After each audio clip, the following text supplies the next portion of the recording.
Hello, my name is Voya and welcome to My Deep Guide. And yes, it's finally arrived. I've waited quite a while actually, and at the same time my own personal purchase and the review sample device that has been sent directly to me from Remarkable, they've all arrived at the same time, which was, now it's Sunday morning when I'm recording this, and it arrived late Friday afternoon, but it's here, so that's a good thing. So as normally on My Deep Guide, I'm first going to do the unboxing and first impressions video. However, this is going to be a slightly different first impressions video, simply because I've already received my own personal device as well, right? So on Friday I unpacked it and I started using it, and I actually started testing it, and I'm a little bit now into the review process already.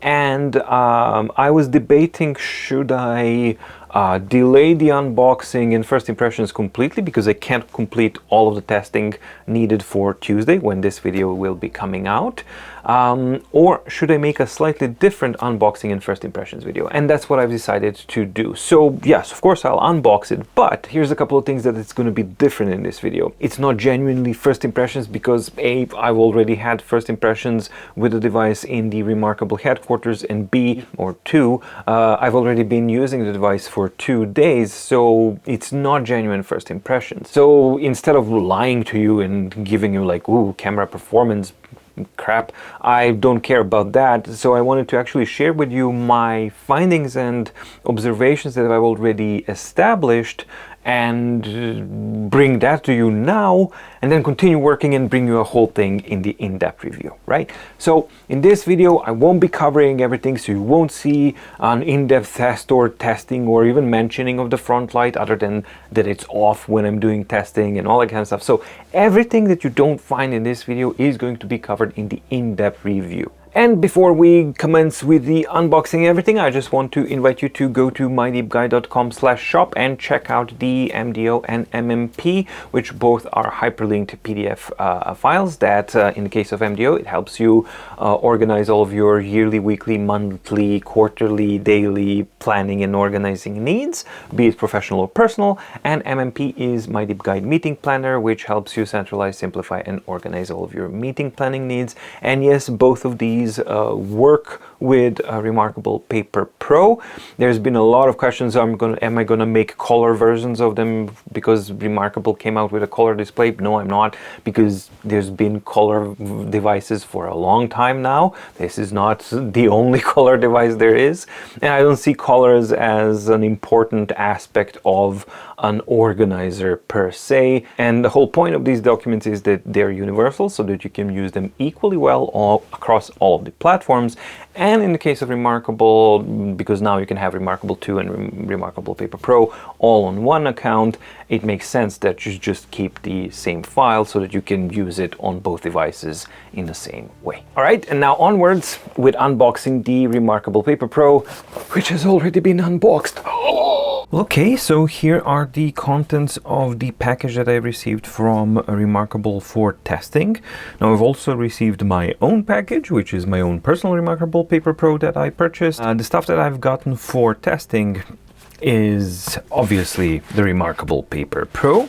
Then I got 2 book folios. So we got the brown leather one and the burgundy recycled polyester one, and I got 2 markers. So we got both the regular marker and the marker plus. So to begin with, for somebody who maybe doesn't know, what is Remarkable Paper Pro? Well, they tell you that on the back, and they say, oh, the Remarkable Paper Pro is the ultimate paper tablet for writing, reading, and thinking without distractions, and features an immersive 11.8-inch color display, reading light, and unmatched paper feel. Specifications are basically a little bit different. It has a quad-core CPU or SoC, 2 GB of RAM, 64 GB of storage, non-expandable, has a pretty large battery, and yeah, the main feature of it is the 11.8-inch color screen, which, unlike the traditional Kaleido 3 devices that we see, it's actually using a Gallery 3 display. Is going to be a lot more on that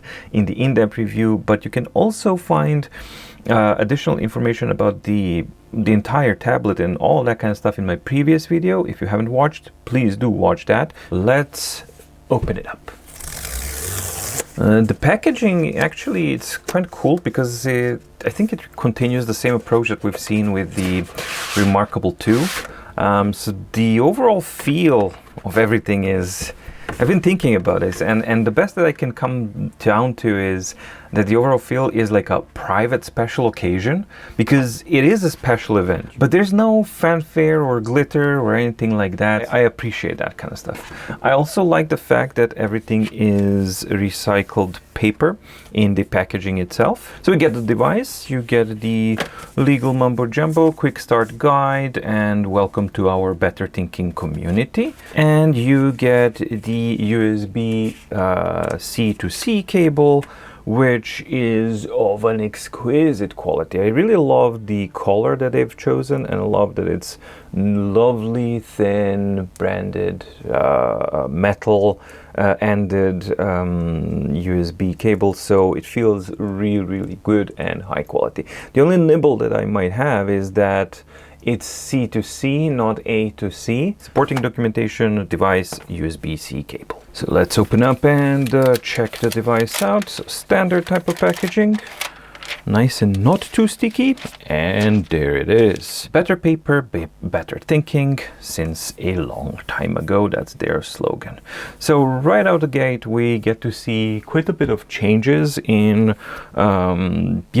everything if you're comparing it to Remarkable 2, for example. But it does get a little bit of a nod towards Remarkable 1 with the equal bezels on the sides and a wider bezel on the bottom.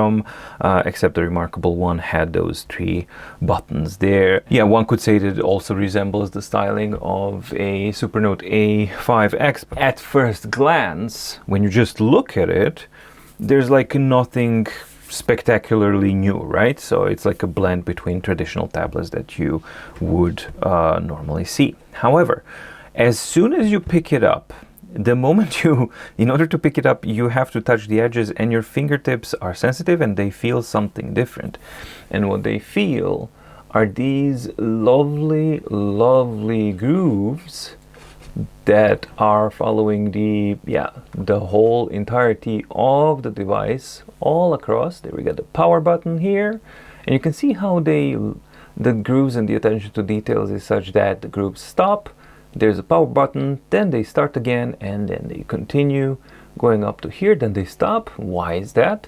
Well, here's a super flat area to maximize the contact area with the pen, because that's where the pen will magnetically connect to the device. And once that's done, then it continues on and goes around all the way to the bottom to the USB-C port on the bottom. And that's pretty much it, because as you've seen, you got the power button on top, USB-C on the bottom, and that's that. Nothing on one side, nothing on the other. And on the back, we got the lovely metallic finish. I love the color that they've chosen. We got the Remarkable logo and legal mumbo jumbo here. We got the pogo pins here, and we got 4 anti-slip rubber pads. These are super thin, super unobtrusive, and I think that they provide a really good anti-slip coverage. The thing that I started to say about when you pick it up, and then I went on a tangent with the ridges and stuff, why is that important? Well, if you take a look at just how good these are executed, it's so precise and so smooth and so fine. Fingertips are full of nerves, and they are very sensitive. That's their purpose, is that they can feel the surfaces in really fine details. And as I said, at first glance, Remarkable Paper Pro doesn't really seem that innovative or something like that, but at first touch it does feel different, and it does feel special. And I'm inclined to continue with the analogy that I first mentioned, which was this is like a private special occasion. That's the thing that kind of follows along with the Remarkable Paper Pro. Is it spectacular to look at? Well, it certainly is pretty, but it's not really that exciting. I wouldn't call it exciting, but the biggest thing about it is simply the manufacturing quality, because it is absolutely perfect. There is not a shred of offset here between the bucket design and the top panel. It is absolute perfection. There's absolutely nothing to feel between the two. And then the edge is not a sharp edge. It's lovely bevel here, not a chamfer, like a nice bevel, so that everywhere where you touch and everywhere where you hold the device, there are no unfinished edges or areas of the device. You go around here, and this bend here is a little bit more let's say duller as well than the fronter one, even though this one is also nice and dull. Nothing is sharp here, and it just feels so good when you hold it in the hand, despite this being a bigger device and obviously a heavier device, because this all is a unibody, well, not a unibody, this is a single piece of a metal bucket design, right? So it's all of it aluminum alloy that goes around, and then it's a bucket design, so the screen and the electronics, everything goes in. Despite it being bigger, heavier, made out of metal, glass on top, it just feels so good. It doesn't feel like a traditional tablet for whatever reason, and I think that the reason are basically is the precision of the manufacturing. I mean, recently I've reviewed the AI paper, right? And one of the things was like I can cut myself on the edge of the USB-C port on that device. Here, nope. It's absolutely gorgeous and perfectly milled and smoothed out, and the thickness of the material is such that it actually offers a perfect fit. So all of it is just really good. Even the power button, yes, it does stick out, but it sticks out in a minimal way, absolutely minimal way, just enough for your finger to simply press, feel it, you know where it is, and that's that. So overall, the device, I think, feels really good, and it is exciting in a minimalistic and a subdued way, if that makes any sense. Out of a device that has a Pro in its name, I would expect it to be subdued. I would expect it to be minimalistic. I would expect it not to be in your face. And on that front, I think that they've absolutely nailed the brief and the execution. Before the first startup, let's unbox everything. So I'm gonna unbox both of the covers here, or book folios as they are called. So the first one is burgundy, and I personally think that this is an absolutely gorgeous color. Truly gorgeous color. You get instructions in the inside, and we can see some differences already now in the design as well. It is simpler. So gone is the plastic book spine or a notebook spine that we used to have before, and now you have just indentations for the anti-slip feet of the device. This is a lovely smooth and plushy like material in there, and the outside is a fabric like feel type of a surface, but I'm told that it is made out of 100% recycled plastics, which is an excellent combination. So personally, I absolutely adore this color called burgundy, but it's, you know, strewn with this black pattern fabric, and it's just really pretty. The device just simply pops in. It's held nicely with magnets, and yeah, it's a very lovely package. And when you flip it around, you see this, and what is that? It was completely out of the way because you don't really see it. It's perfectly flat. That's the pen holder flap. So when the pen goes here, which we'll see once I unbox them, this flap goes around here, holds it securely in place when you need it. When you don't need it, goes out of the way and allows the device to lay flat on the desk without the flap or anything interfering.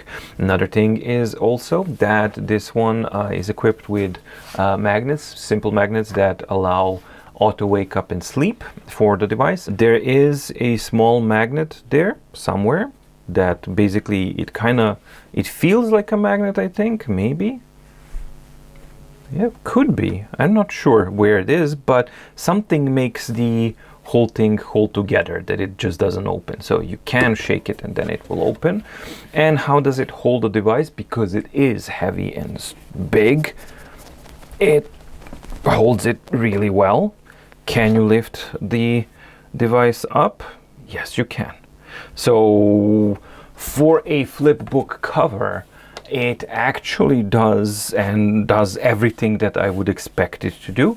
And there's a nice overlap here on the top that actually covers the power button so that it doesn't get accidentally pressed. This one comes in traditional brown, and we got the same type of style. This feels a little heavier maybe.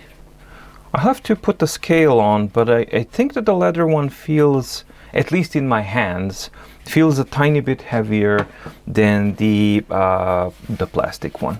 So we got the same type of design here. Yep, except that this is kind of leather, and then you just fit your device in there, holds it well, can lift it, yes. Put it back here, you get the pen flap that goes there. I prefer the quality and the execution of the plastic / fabric one, because the edges, I think maybe even the camera will be able to pick it up, maybe. Because you can see at the edges here, it has this kind of nice fold, and they don't feel sharp, and just the nature of the material is softer. Whereas here, the edge, I don't see that kind of dipping down in a bevel. Hear that? Yeah. Hopefully the camera picks that up. Whereas here, you can actually hear that it's less sharp. So this feels a lot sharper, and this doesn't feel as good as the rest of the package. So strangely, the more expensive cover feels and has, yeah, definitely, there's no other way around it. These are sharper edges. And if I put them side to side, I think that you can hopefully see the difference, that the camera can pick up the difference in the edge sharpness of these two. As you use this one, I'm pretty sure that the edges will go away, but this is definitely not in line with what the rest of the package has been so far. The logo on the leather one is embossed, and here it's relieved on top. Unfortunately, in the package that Remarkable sent me, it didn't contain the type Folio, so I can't really give you a review or an unboxing of that one, other than the first impressions that I had with the hands-on impressions, but that was not a controlled environment, so I was just like, hey, I got some time to spend typing on it, and I got some impressions of it. So I'll reach out and see if they have one to send to me for reviewing. If not, I probably will purchase it just for the reviewing purposes, because I think that it's important to check out and see. But yeah, I can't really get over the fact that hopefully the camera picks it up, that even the edges here are kind of frayed on this much more expensive Folio type. So it's kind of strange to see that. All right. Let's get on to the markers. All right, so like before, we have marker and marker plus in the offer for the Remarkable Paper Pro. Thing to remember is that Remarkable Paper Pro is not equipped with a Wacom EMR layer. That means that you cannot use passive EMR pens. That includes the old Remarkable 2 or Remarkable 1 pens. You cannot use any of that. They are using their proprietary active pens. And as far as I know, you cannot use any other pen on a Remarkable Paper Pro other than these two. Now that's a pretty big gamble, because that means that they have to get this really, really right so that people don't get pissed off, because if they didn't get it really right and something's a little bit off, then you as a user end up being stuck with just one thing, and it's an all or nothing kind of gamble, which I get it. There are positives definitely in going that route. It's just really, really risky. So let's check it out. I believe that this one is $79. This was $129, or maybe there's a $10 difference plus. You'll check on the site because pricing is from country to country. It varies. No, don't. It opened up more. I don't like that. That's see, both of them ripped this part off. It's a very nice packaging as before. So we got a quick start guide which tells you that you need to attach your pen to the Remarkable before the first time use and to charge. And basically that's just for it to connect to the pair to device and charge. And you also have a brand new redesigned holder for tips, which are again non-standard. So nothing is standard about this pen, and you can't use any other pen and you can't use any other nibs. That's it. What they give you, that's that. So here is the pen. Do I need to? Yeah, I need to. The redesigned regular marker, and as you can see, the nib is very different than what we've normally had, and there's no eraser on the back. We got the logo here. There's no holder for nibs in the pen, which was a nice thing in Remarkable 1 and Remarkable 1's pen. I really like that, but we no longer have that. And unlike with the Remarkable 2, which had a curved edge, so you had a curve that followed in the pen, here we have a flat edge which allows the pen to sit flat and flush against the device to provide for maximum contact. The balance is kind of right there in the middle. It's not too heavy, it's balanced nicely. This is a plastic material, but doesn't feel super cheap. However, it feels more plasticky and more hollow than the old Remarkable 2 markers, even though it does have this lovely kind of granite cement like surface with these speckles. I don't know if the camera can catch it, but it's a really nicely made surface, and it feels really, really good as well. It's just that the material itself feels different. There was a texture to the old pens. This one is far smoother, so we'll see how that goes. The nib itself is now like this, so yeah, you can't really find that as a regular format anything, and as far as I know, this is not a type of nib that you can just use on a different one. Another thing that's interesting is that we no longer have that ring holder around the nib, which was a very weak point of the old pens, which used to break all the time. So we'll see how, if the change of the material is sparked by their experience that their markers were incredibly fragile on a Remarkable 2. And the cool thing about it is that you now have this little box that just carries 6 nibs. It doesn't have any more, so you get 6.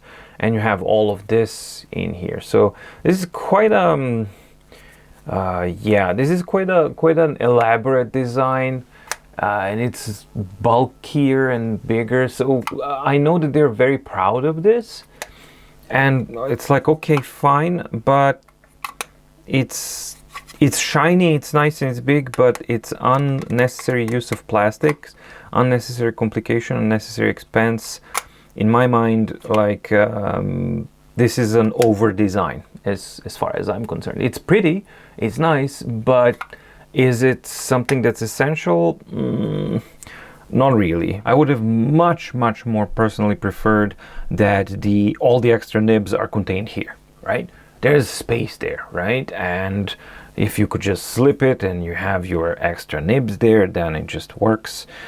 But I guess not. Maybe that's just me. I don't know. And here we have the Marker Pro or Marker Plus. Yep, exactly the same type of box in there. And the marker itself. Okay. So now this time we have a dramatic difference in quality and the materials used between the regular marker and the marker plus. So the marker plus is supposed to be the exact same thing as the regular marker, except that it has an eraser on the back, but it's not. Having the experience from Remarkable 2, the quality of the material itself used on both of these was the same. They were of the exact same quality, the only difference was the eraser. This is no longer the case. There is absolutely a difference in tactile and visual feel between these two pens, and this one, it is heavier, feels heavier, but it is of a much more pleasant material that's not slippery. It just feels premium. It feels really, really good. And I guess for a marker plus pen, then that should make sense. But it is a negative surprise in regards to the regular marker, because it's not cheap, right? Both of these things are really expensive, and I feel ripped off, like a customer, because I bought the marker just simply because I don't need an eraser. I feel ripped off when I feel the difference in quality between these two. And that was absolutely not the case previously with the Remarkable 2. So that's most definitely a negative surprise as far as I'm concerned. Another thing is that when I started writing with mine, and I'll show you that later, I have an unpleasant creaking and vibration and noise when trying to write with it, and I'm wondering to see if it's going to be the same experience with this one, because that was definitely not the case when I was testing it out at their headquarters with the Marker Plus. So it remains to be seen once I start doing those tests, but yeah, this was something that I didn't really expect, but there we go. Both markers snap on really, really solidly to the side, and I love how the regular marker color matches the color scheme of the entire device. Can you lift the whole device via the pen? You can, okay? As soon as you start moving it, it's gonna fall. But that's just how strong the magnet is. And this being a flat surface, it's just, I don't know of any other device that can do this. Talk about magnetic forces. This is awesome. All right, so let's see, how is the marker? Oh my God, it's even stronger. Or is it? Let's see. Yes, it's even stronger. So the different use of different materials doesn't compromise this. I haven't seen a single device that you can do this, that it actually returns the pen only when you literally just hit it. Even then it sometimes goes back.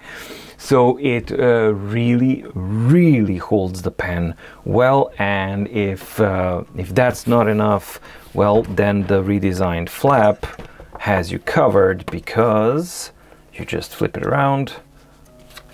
Oh, wait a minute, what's going on? Another thing that I've just noticed with this leather cover is that, unlike with the burgundy one, I can easily put it in a wrong place.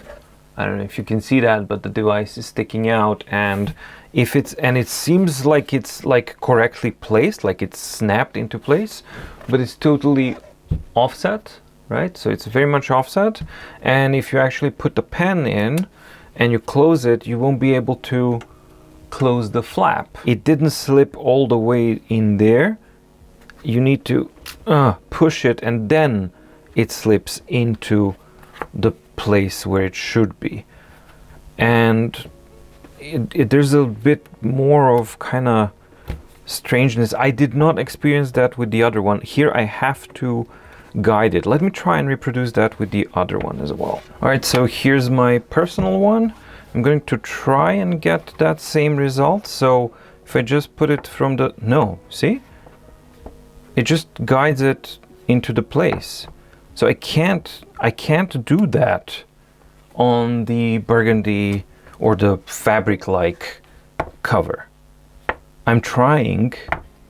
No, the magnets pull it in, and it just works.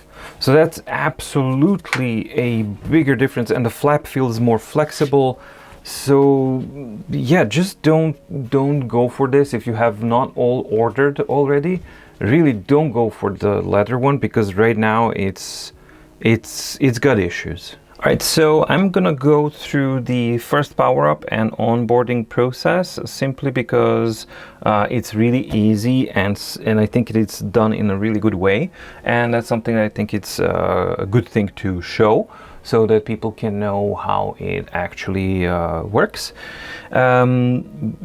Right out of the get-go, you start to see the blue and the red here, and they just look different. If you've had any experience with any color e-ink devices, they just look different.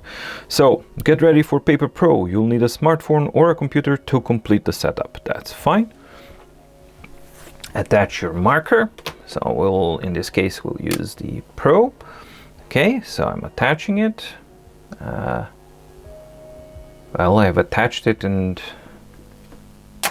see a battery symbol when attached correctly. Okay, so attach it when it's not on the ground. All right, so that worked. Did you see that? That's how refreshing a digital paper screen looks like. This is normal and keeps your display looking clean and sharp. So this is normal on Remarkable Paper Pro, right? So they, right out of the get-go, they're just telling you, hey, you're going to be seeing a lot of that, and that's just normal. So if that's something that you don't like, you are faced with it immediately, so that you know that it's a thing. All right, so let's complete. First, I'm gonna hook up to a Wi-Fi. And I gotta say that typing on the virtual keyboard is immensely improved. It is just so much more smooth and so much more responsive when compared to the Remarkable 2. All right, so now I'm connected. It can update. All right, so then it's gonna have a latest update. All right, so the latest version of the software has been installed, and now you get to the point where you need to pair your device. And yeah, you go either on your phone or on your Remarkable app. You can log in, and then you will get the verification code. So you log into your Remarkable account, you pair the device, and it is then registered, and as soon as it is registered and paired with your account, it will automatically start to synchronize, and all of your existing content will be poured into the tablet. And that process goes really quickly. Why am I not showing you? Well, because I want to proceed with the filming of this, and I've already done that on my own personal one, and I already have some documents there to show you, so that I don't have to wait for all of this. But I wanted to guide you through this area so that you can see, like, it's really simple. And if you have a Connect subscription, that will allow you to connect up to 3 devices onto your same account. So that means that if you have your Remarkable 2 already, you can just register Paper Pro, and then you will have both of the devices synchronizing with the same content and the same account, which makes it really convenient. All right, so from now on, I'm going to be doing everything on my own personal Remarkable Paper Pro. So this is mine now, and that's the one that I've already synchronized. And once you're done with the synchronization and registration to a new account, this is what it looks like. So now it looks like exactly the same as it is on my Remarkable 2. But now I'm just going to focus on things that I've noticed, and I think that they are important to keep in mind. And that is, as I said, I've ordered my Remarkable marker, regular marker. So this is my personal one, right? And I was actually quite disappointed when I started using it, because I believe that it has a fault. And for that, I need to put the microphone in so that you can hear what the problem is.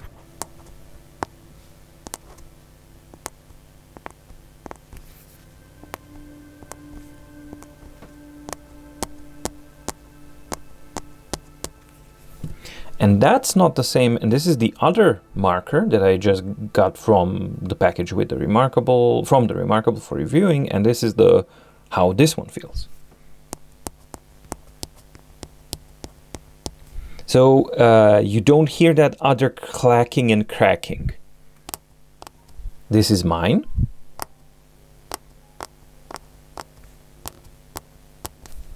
This is the other one. And this is the Plus, Supreme. So I'm far more interested in these two because this one feels normal. This is how it should feel. The one that I received, on every time that I have contact with the surface, not only do I hear that clackiness, but because of the hollowness of the material and how it feels, you actually feel the vibrations go through it. And that's just really ruining the experience altogether. So I'm happy that the other one works more properly so that I can actually test it. But if you're a customer and you ordered and this is the only thing that you've experienced, and this is what you have, this is not normal, right? So that's not how it's supposed to feel. That's squeakiness.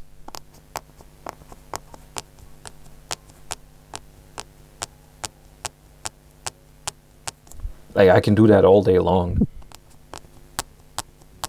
And it vibrates and you feel it through your fingers and everything. It just ruins the writing experience. Thankfully, that seems to be an exception rather than the rules. I'm lucky in a sense that I was able to experience that so that I can actually share with people so that you know that if you experience that, that's not normal and that you should get a normal one, right? All right, so in this whole video, I'm focusing far more on the hardware side of things, manufacturing quality, all that kind of stuff. As I've already started testing the device, I've already noticed some things that are good and some things that are bad, and I just want to put them out in this video so that people are aware of them and that they can keep that in mind. Most of it is going to have to deal with the screen itself, right? The platform is unchanged. This is OS 3.14. So if you have any questions of, hey, is anything going to work different on the Remarkable Paper Pro than it is on the Remarkable 2?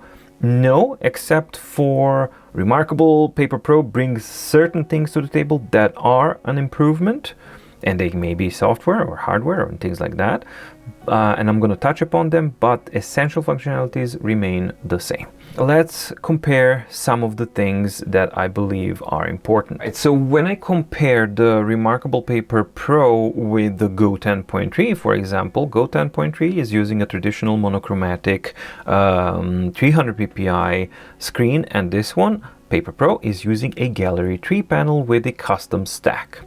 So while they managed to do an excellent job at minimizing the yellowishness and greenness of the white color that is on a Gallery 3, you can clearly see that it is not totally gone. So there is a yellowishness, there's a tint to it for sure, and you can definitely see it, especially when you compare it to a device that's very, very bright and very clear like the Go 10.3 is.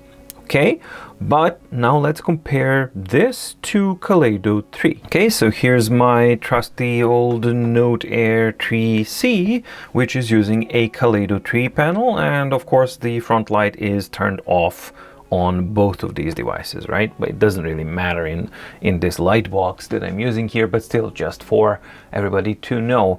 And the inherent darkness of the Kaleido 3 panels is one of the negative points that has to be always taken into account, and that is important to compare. And is it lighter or darker?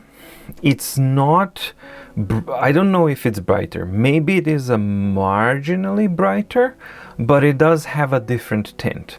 So while the Kaleido 3 has a kind of greenish darkening thing, this is more yellowish greenish kind of a tint. Both of them are tinted screens. Both technologies are unable to reproduce a brighter white like a traditional monochromatic display is able to do. So that's something to keep in mind. No, you don't get a full-on benefit like a super automatic domination over a Kaleido 3 panel as far as the screen brightness or whiteness, the ability to display the brightness. What I will say is that the absence of the color matrix, though, is something that provides for a more uniform look to the Gallery 3 panel on the Paper Pro. So that is a difference that you probably will be able to notice on some level. Let's see, how do these actually compare with the colors? Because that is one of the major advantages that the Gallery 3 panel is supposed to bring to the table, because it is a true color e-ink panel, meaning it has SMIV standard, cyan, magenta, yellow, and white color ink cells per pixel, as opposed to Kaleido 3, which is actually cheating. It still has black and white ink cells, but it has a color matrix on top, and then mixing the brightness of that between which color strips it's going to use, then it produces an illusion of a color. But that's why they are kind of washed out. So if we go to documents here, and I'm going to open up the same document. So there we go. So we have test documents. There we go. So we're going to open up the same document here. They're going to be on different pages, I believe. But immediately we're going to start seeing quite a bit of a difference. So let's go back here and start from scratch. And yes, this is where the differences start to kind of shine through in a big way, because when you start comparing the rendering of the color content on the Remarkable Paper Pro with a Kaleido 3 panel, well, then things tend to be a lot different. So I'm just going to make sure that the Neo Reader is in the best possible mode, and it is. Okay, so it is in the best possible mode. I'm going to make sure that the Paper Pro is not set to automatic but to off, because that is a better way of dealing with images, but it already figured it out that, hey, these are images. So I'm going to start flipping pages. Oh, so this one is tap and this one is flip. Coordinate. And you can clearly see that the rendering of colors is basically, it's not, you can't compare the two technologies, right? It's just a huge, huge difference. And you can see that even with the best refresh mode that I could get, I do get ghosting issues in Neo Reader and Kaleido 3, which is a huge, huge problem with the Kaleido 3 panels. So they have to employ all different types of ways of doing it, which is also was a gigantic problem on Gallery 3 with Big Migueli, but Remarkable Paper Pro employs their smart refresh technology, which is virtually ghosting free, and it just updates everywhere. So yes, the updating and the flickering of the image is different, but this is the best my Note Air 3 can do, and I can still see some shading here, and we can't really even compare the colors, the color content, and just the vividness, how it pops up and what it actually does.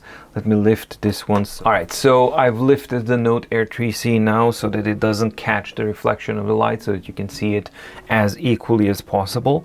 And yeah, I mean, it's a very, very big difference. And the whites, this is the point here, you get more contrast between the color content and whites here on the Paper Pro. Now, when we get to the blacks, well, that's where things shift a little bit, because Paper Pro and the Gallery 3, it does not have black ink particles. So the way it produces black is it uses all three colors and bunches them up together and tries really, really, really, really hard to make it look as black as it can.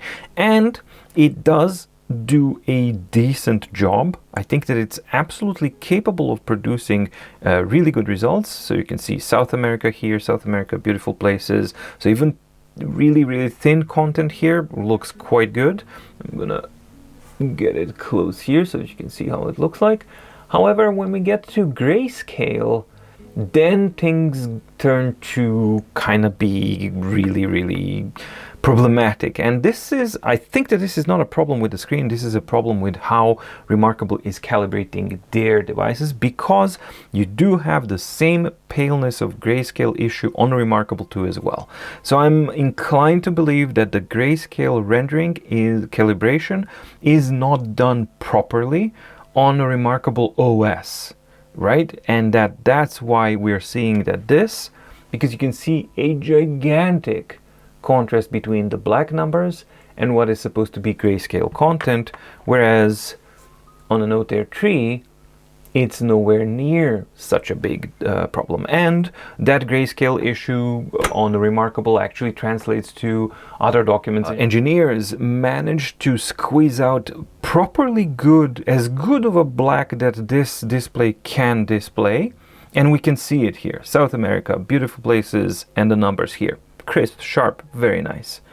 But when you get into a grayscale, then you turn into some issues. So that's a bit of a thing. However, the colors are absolutely on a different level. I mean, for example, there's a rainbow here that I didn't even know that it was there on this one, right? So, and when you get to readability, well, then it works fine. But if it's not okay, then you can switch it to apply the contrast, and then it will pop it up some more, and then the text becomes even more crisper and quite readable, right? So what you can try and do is use the automatic contrast filter, and that is one of the differences that the Remarkable 2 doesn't have, or won't have, I think.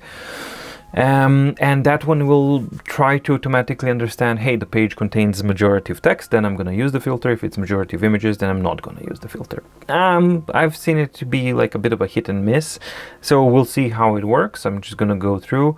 Yeah, this is good. This is not using the filter, I think. So let's just turn it off. Yeah. So it's mainly good, but for the purpose of this, I'm going to keep the filter off and just compare it there, so that we can go through a couple of more images and just see the difference in contents. There were questions, hey, is it able to produce greens? Yes, it is quite able to produce greens. It's quite able to match them with orange, reds, and whites and everything, and it's quite nice and able to produce, to my eye, the image quality and the rendering of the color content is vastly superior to what Kaleido 3 is able to produce. In addition, again, the ghosting issues are absolutely present on a Kaleido 3 panel, while here, yes, it flickers more. But I mean, look at this. There's never any ghosting that appears. Yes, the update is weird, and that is the refreshing of the screen is something that people are not used to for it to be like that. But I mean, this looks like an oil painting. It doesn't look like a regular display, and it just basically like a technology. This is without front light. This is just how the display is indoors, and outdoors it's even more crazy. So the quality of color content display is vastly dominant on the Paper Pro and on the custom color canvas, whatever they call it, that they've used here, that they've managed to create. So it really does feel properly good, and it's like opening up the range of colors, the dynamic range of colors, the contrast, and all of it just seems to pop out way more. And there's one image that I want to get to. I mean, even when you have combined all of the stuff, it just works good. It's not to say that this looks bad, it's just that for Kaleido 3 this is really good. But as I always maintained, Kaleido 3 technology is a dead-end technology. And let's not forget that, yes, this is not 300 ppi, but neither is this in color. This is technically 150, but in reality it's more like 100 ppi for pure colors.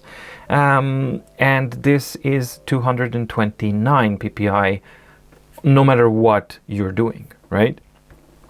And it shows. Overcast images that are not super, I mean, come on. If this image doesn't tell you what the difference is, I don't know what does. As far as the color content goes, it's far, far better. All right, but now let's pit it against the Go 10.3 for monochromatic content, because Paper Pro is supposed to be an excellent document handling device as well. So for that, I'm gonna open up the same black and white document on both of these, and let's just jump to the same page on both of them so that we can compare. And this is what it looks like when you're comparing a monochromatic content. And I believe that this is using the contrast filter. So without a contrast filter, this is how it looks like. And if you apply the contrast filter, it will automatically kind of embolden and make the rendering of the characters stronger. When compared to the books Go 10.3, well, then we have some issues to discuss. However, this is a really good opportunity to present just the performance gains of the Paper Pro, because for the first time ever, it is incredibly easy and responsive. So this type of responsiveness you couldn't really do on the Remarkable 2.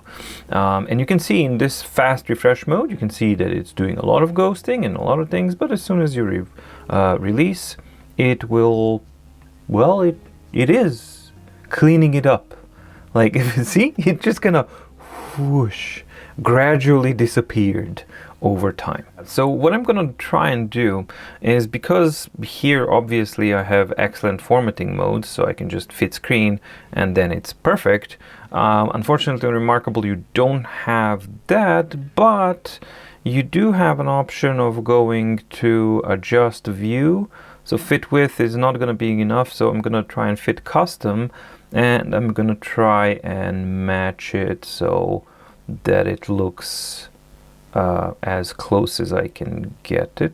But there we go, so I set it, and now it's pretty much the same. That's how the same document looks like on both of them. And now I'm just going to, flip through.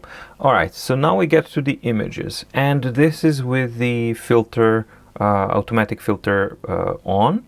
And if I turn it off, well, then the images are going to be rendered in a much better way, but the text is going to go down.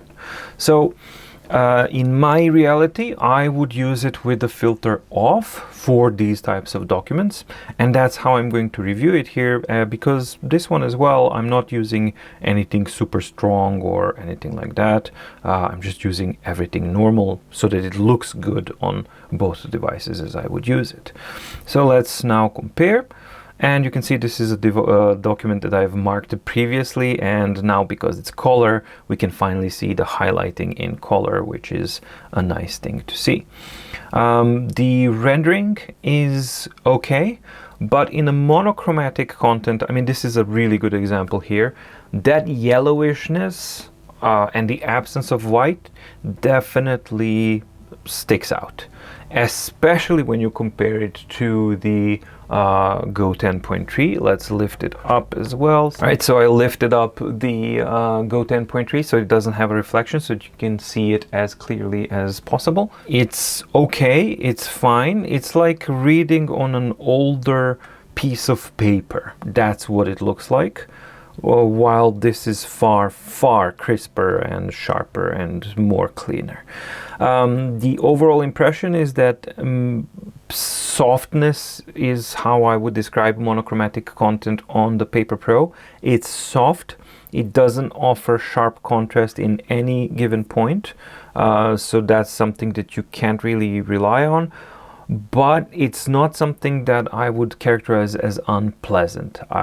Yes, the contrast is not as good as it is on the Go 10.3 or a monochromatic, dedicated monochromatic display, but it is absolutely usable and it works really, really well. And this is how it compares to the Kaleido 3. So Note Air 3C here is again, and yeah, the readability, I think that it's better on the Paper Pro. There's a bit more contrast. The grayness on the Kaleido 3 just dulls it way too much, and I get to see the fuzziness of the matrix on top of the 300 ppi content, which is underneath it, but it doesn't really matter because you do see a little bit of fuzziness, while the actual end result of what hits my eyes is actually more sharper and better on the Remarkable Paper Pro or the Custom Stack Gallery 3.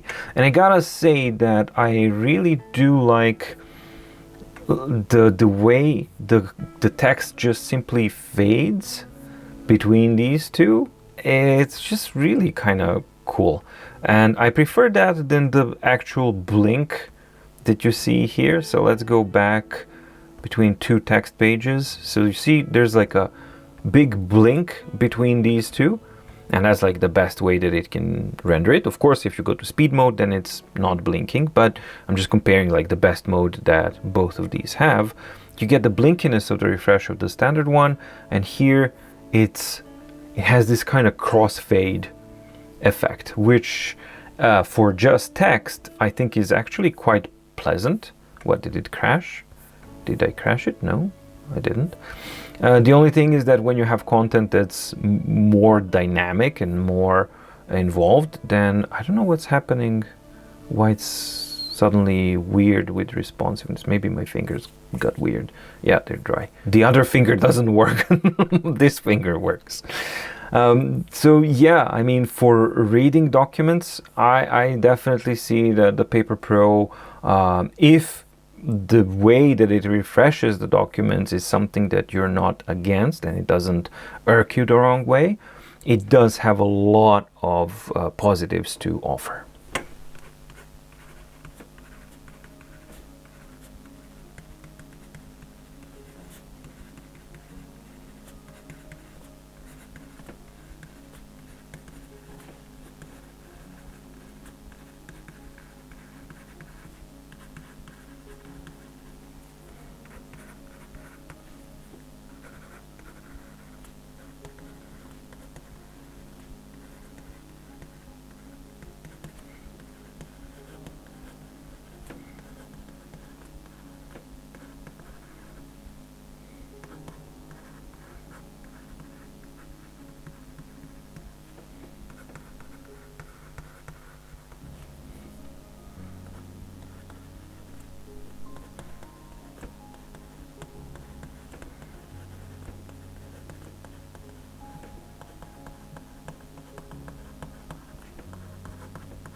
As far as writing experience goes, there's also several things to keep in mind. And the first, like, let's not beat around the bush. It's excellent, but it's not perfect. We have a completely new screen, how it displays things.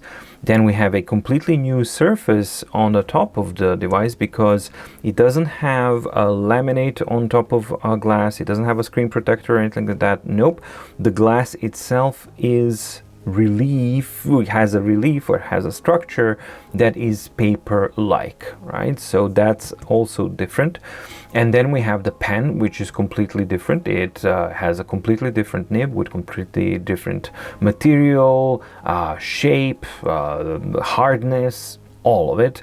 There's also amortization in a pen. All of these things I'm going to talk a lot more about in the in-depth review. Almost every element of the writing experience is new and different on the Remarkable Paper Pro. From the pen, nib, down to the contact surface, and to what the device is actually doing, and then displaying back to you. Basically, every component is new. And it feels completely different than what we had on Remarkable 2 on Remarkable One, or indeed on any other device. In some aspects, this is one of the most authentic paper-like writing experiences that I have experienced, especially with the tactile element of it. So the vibrations, the feel, and the sound when the pen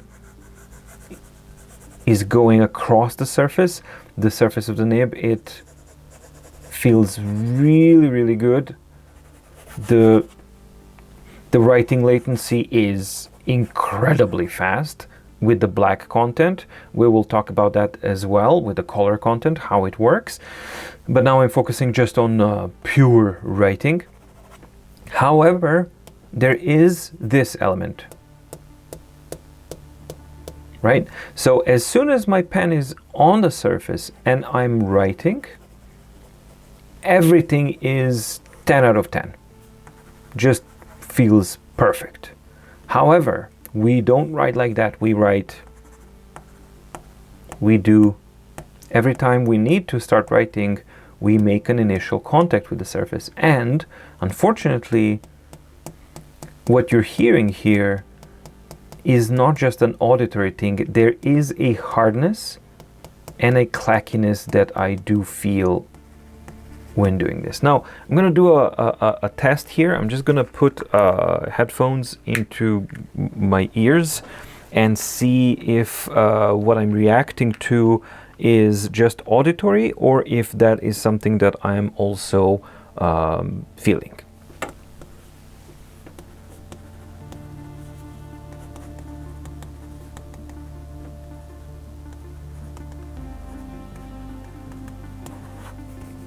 Or maybe I should have said def test. Yeah, definitely. It's not just the sound, although the sound plays a really big role in what I perceive here. But there is a hardness of the initial contact that you do feel. So that's something that people will definitely react to. And it is the same with both of the pens.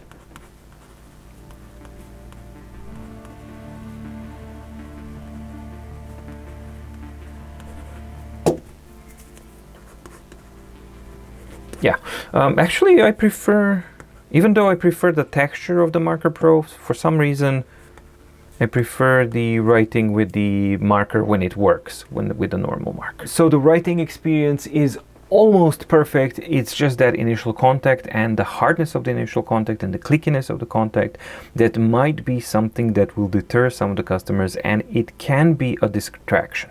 So definitely something to keep in mind. Now, the second thing is, what about the color content, right? So let's use this pen and let's make it red. And there's something really important that you need to keep in mind. And for that, I'm just gonna zoom in. So in order for the Remarkable Paper Pro to display color content, they had to do a lot of smart solutions and cheating to get the same or similar type of writing latency when using different colors. So when I'm using a color pen, you can see that it's initially writing black, then it trails back with red, and then it flickers and displays into the real thing. So from what I can see, I think that what they are doing is that initially it's writing in black, and then it shows the red pigment, in this case magenta and something else, to get it to display the red content. And when you lift off, then it does the post-processing, and that's that.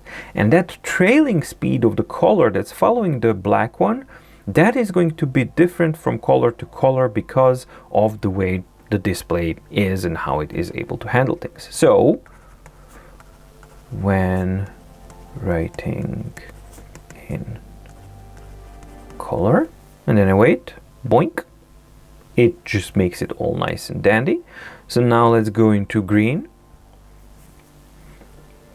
So when writing in color, my impression is that green is a bit faster, but then again it's darker, so I don't know. Let's try cyan.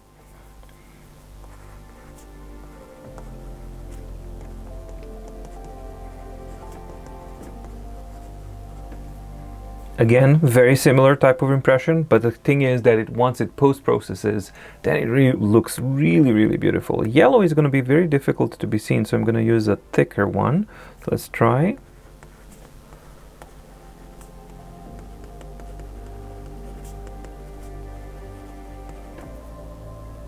Post-process, and pops it up. Really nice popping color once they do the post-processing. Magenta would probably be even better.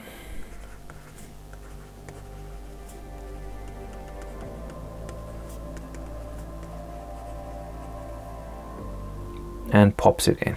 So yeah, that's how the writing refresh is when writing in colors. However, when we get to gray, what do we get then?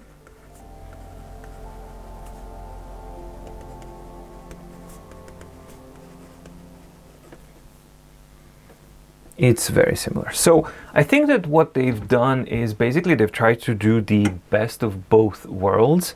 So they're using the fastest latency that they can to display the initial stroke that you have as you're writing, and then everything else is following along and doing it as quickly as it can.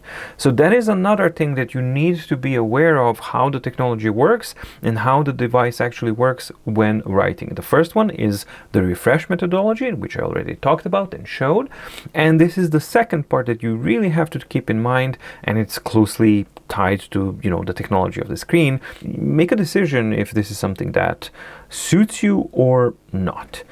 More details about how functionalities and other brushes and all of that kind of stuff in the in-depth review, but here I just wanted to focus on the overall writing experience, my first impressions of writing experience, and to cover this aspect as well, because there were some questions regarding this as well. I tried to at least focus on the most important aspects in this first impressions unboxing video, which is a little bit more unusual than my traditional ones, but I wanted to kind of cover the most important aspects that I've observed and that I've seen people actually ask questions about. So now I'm going to proceed with the in-depth review testing and all that kind of stuff, and then bring you an in-depth review video, and that's going to come a little bit later because there's a lot of stuff also in a backlog that needs to get in line, but I wanted to just cover this most important aspects and send it out to you guys so that you can have this as a reference material for your purchasing decision. All right, so Remarkable Paper Pro, gorgeous looking device, and yeah, I can't really get over just how good of a balance it is, the hardware, how it's been made and designed. It just really works in such a good way. So it's a pleasure to actually spend time with this device and to use it. Also, a thing that I didn't really comment during the video, but I think is deserving a commentary, is that the decision to go for the 11.8-inch format. I think the format is really good. I'm going to expand on that upon a little bit more in the in-depth review as well. But I think it strikes a really good balance between a 13.3, which may be a little bit too big, and 10.3, which is kind of standard but maybe a bit too small for people who want closer to an A4 experience.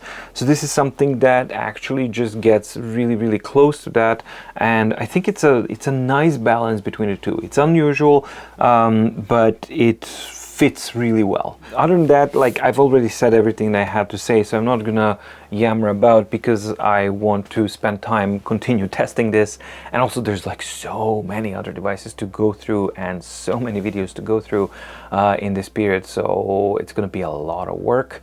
But yeah, first things first, let's edit this and bring it to you guys. So yeah, I hope that you found the video interesting and or informative. If you did, please like and subscribe to the channel and ding the notification bell to get notified when new videos come out on My Deep Guide. If you like the video, also share it to other people so that they may get more insight into devices like this and maybe discover the channel, and yeah, share it to their friends as well. Thank you so much for watching. Stay safe, stay healthy, and see you in the next video. Bye.